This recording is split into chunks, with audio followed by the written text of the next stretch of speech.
Right, okay. Let's get cracking. So one of the revision topics that we were going to have a look at this week was the new right on the family. And hello, Grace. And so we're going to look at the new right and postmodernists, and they're kind of pretty much opposites in many ways in terms of their views on the family. So we're going to look at the new right first. And the new right basically are sort of an evolution of functionalists, and they're obviously on the right of the political spectrum. As such, they're closely aligned to the Conservative Party, the political party, who often, adopt and enact a lot of new right policies. However, the new right aren't always happy with what the Conservative Party do, so they're not. The two things are not the same. So the new right are based on their approach to families, based on a lot of existing functionalist theory. Mainly, the new right argue that the nuclear family is the ideal type of family for children to grow up in, and also for adults to perform their biologically determined roles, the expressive role for the female, nurturing and looking after and caring, and the instrumental role for the male, which is more demonstrative, with a bit more agency and power, going out to work and providing for the family. The new right basically believe that politicians of all persuasions of any party haven't done enough over the years to protect the nuclear family. Okay. So 3 things we want to bear in mind when we're looking at the new right. The new right think 3 main things. One, that there's too much state intervention in ordinary people's family lives, that the state interfere too much, and they don't leave people alone to take responsibility for their own lives. The second point is that the new right think the welfare state has resulted in welfare dependency for too many people, because welfare acts like a kind of a charity, and it denies its recipients a sense of social worth because they don't feel like they earned it.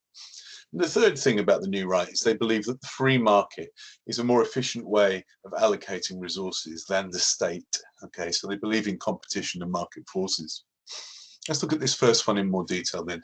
Too much state intervention, according to the new right. The new right believe that there's too much state intervention in ordinary people's family lives. They think that the state interference in the family and in people's personal and private lives has resulted in what they call a nanny state. Hi, Sam. Which attempts to govern our health, our levels of fitness, our weight, our eating and drinking habits, and a whole bunch of other things. And the new right think this is too much. People should be free to decide for themselves what what's appropriate and what they want to do. And it shouldn't be for the state to poke its nose in. The new right, generally, in anything, but especially this, believe that individuals and not the state should be responsible for their own actions. So, welfare dependency. The new right are very critical of the welfare-dependent population that they feel has been created. They feel that the welfare state has resulted in a lot of welfare dependency because welfare acts like a charity. And so therefore you don't feel like you've earned it, and it denies the people who get it a sense of social worth. Critics of that might argue that there is a certain dignity involved in not letting people fall below a certain level. So the idea of the welfare state as a safety net. And so, you've got these 2 things in play. The idea that if we let people fall into terrible situations, then that's also a negative for them, and that would cause a problem with people's sense of self-worth and social worth. But the new right argue that you can go the other way and be too generous, and that will have the same sort of damaging effect on people's ideas about themselves. What they say is that welfare has undermined people's ability to stand on their own 2 feet. The new right say undermines the desire to escape from poverty and find work, and to live independently from the state by being responsible for your own actions in your own life. And there's an element of that we can't deny, that if we have everything done for us, then we can see that there can be a negative impact on our sense of power in our own lives and our sense of agency. So we can see that it's important that we do have a sort of sense of achievement from something that we've earned and that we've done ourselves. However, critics would argue that the welfare state, in its role as a safety net, stopping people falling below a certain level, obviously has an important part to play in modern society. Finally, then, the New Right also push an idea of free market economics as being the most efficient way of allocating resources in a modern economy. The New Right believe that the free market is the most efficient way of doing this, and it's more efficient than the state. This is, in economics, you call this neoliberalism. It's primarily based on the economic theories of classic laissez-faire liberalism, which is essentially, it's a French phrase in economics, and it basically refers to the idea of leave the market alone, let the market find its own level. The argument is that state interference will create artificial market conditions, which will create inefficiencies, and that will lead to wasted resources and wasted money. New Right believe in Adam Smith, what Adam Smith, the famous economist from centuries ago, used to call the invisible hand of the market. So the supply and demand will create their own, price levels, and that's the most efficient way to allocate resources with minimal waste. That's a fantastic economic argument, okay? And so you can't fault it in that sense. However, there's a human cost. If we're only looking at profit and loss, supply and demand, and efficient allocation of resources, we're not looking at human value, human worth, human well-being. Okay, so the casualties of pursuing a free market policy might be that from time to time we have some disastrous social consequences. The New Right also have a position on equal opportunities, not necessarily huge fans of the legislation that's been enacted. So New Right argue that some of the legislation, like the Equal Opportunities Act in 1970, the Equal Pay Act in 1975, have done some bad things to society, especially by encouraging women and especially mothers to give up what the New Right see as their biologically determined expressive domestic roles as full-time nurturers and carers, and encouraging them to go and pursue full-time careers. The New Right would argue that because of this, children have experienced maternal deprivation because mum has been out working. And so they might, be coming home from school to an empty house instead of, a mum and a nice, warm, friendly environment. Mum might work in the evening, and then, the child is deprived of the mother then as well, etc., etc. So this might produce social problems like juvenile crime, antisocial behaviour. And if you think about this combined with the parallel issue of absentee fathers, who for various reasons might not be present in a child's life, that you can see that these two things could combine to create quite a compounded problem for children. How would children get socialized into society if parents are not necessarily doing what traditionally we think parents should be doing? So there's a good debate there to be had.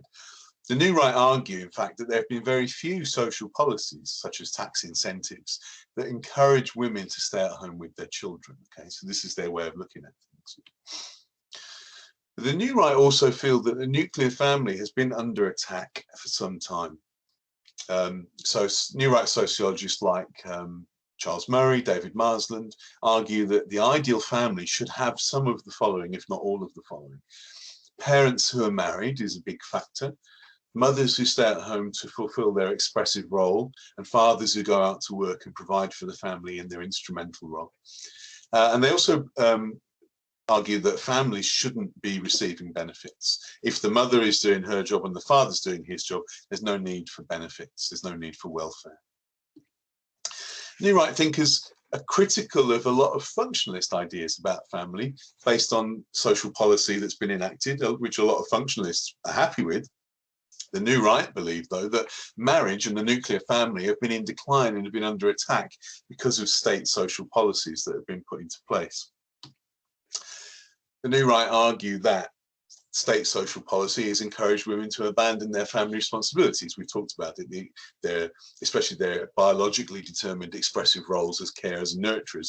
By promoting equal opportunity and pay in the workplace, the idea then is that women are tempted or even encouraged to go out to work and then not do what the New Right argue is their role in society. New Right also argue that state social policy has weakened family life by failing to counter what the New Right perceive as deviant or broken family types. So people who cohabit instead of getting married, or people who have one-parent families, are seen as a less capable, possibly inferior, and the phrase that was often used in previous decades has been a broken home, implying that something is not working, is dysfunctional.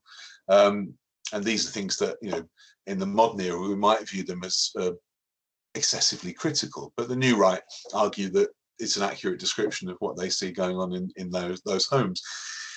And so the New Right argue that there's not been enough social policy to counter that, and so therefore the family life has been weakened. New Right also argue that state social policy has undermined marriage by making divorce easier to get and by removing tax incentives for married couples. You used to pay less tax if you were married. You had a married tax allowance. And that would encourage people to get married and stay married. But under various equality challenges, that those tax incentives has been removed because it was argued that the state was penalising people for not being married. I mean, of course, the New Right have an issue with that because they want the state to encourage people to get married and stay married. The New Right argue that state social policy has also resulted in too many families becoming dependent on benefits. They describe these as problem families. They're often fatherless and also motherless if mum's out of work. And so the New Right see these as part of what they call a deviant subculture. Now, deviant subculture sounds quite offensive. It's actually a pretty standard sociological phrase to describe something which is not the norm. Okay, so it's not, deviant doesn't necessarily mean anything terrible. But the next phrase might. Okay, so deviant subculture is fine. So the New Right describe problem families as a deviant subculture, but they call them a deviant underclass. Now, the whole description of underclass might be seen as offensive.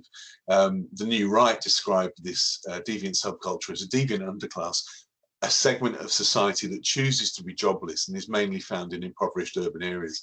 And so that actually could be seen as quite offensive as a description, the underclass part.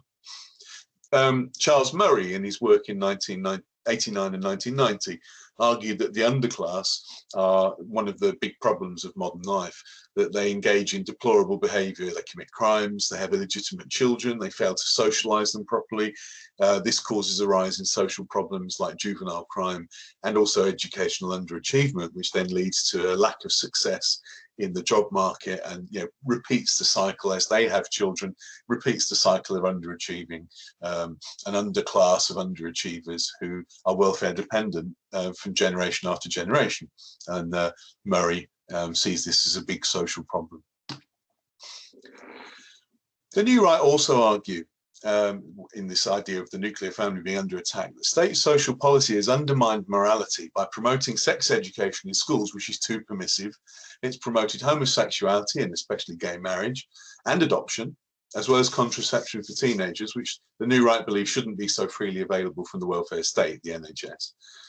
The New Right argue that all of those things individually, and especially all of those things together, undermine the nuclear family and therefore the fabric of society, because they see the nuclear family as one of the big structures that keeps us all together in society. The New Right argue that state social policy has to do more to promote and encourage marriage and stable functional family life. And in doing so, they argue that state social policy should discourage cohabitation. So we should be trying to make people get married and all the things that come along with that. The New Right then were particularly critical when the Labour Party got into power in 1979. 1997, can't even read my own thing there. And they were critical of the policies that New Labour, as it was known, enacted on family. They argued that New Labour interfered too much in family life. They said that New Labour had given too many rights to children, and they were too keen on giving mothers the right to go back to work after having children, rather than encouraging the mothers to stay at home and look after their children full time. And just in case you think the New Right were critical of only people on the left, the New Right were also very critical of the Conservative Liberal Democrat coalition government from 2010 to 2015, and especially their decision to legalise gay marriage, as this was seen as further undermining the nuclear family. So I think you can see that the New Right are very much about trying to promote a certain sort of traditional set of ideas and they're very critical of any movement on diversity and choice. Anything that deviates from the tradition, the new right are very critical of, because they see it as undermining the tradition. Okay, so a task that you could do in relation to this would be to explain why the new right sociologists see social policies as negative. Okay,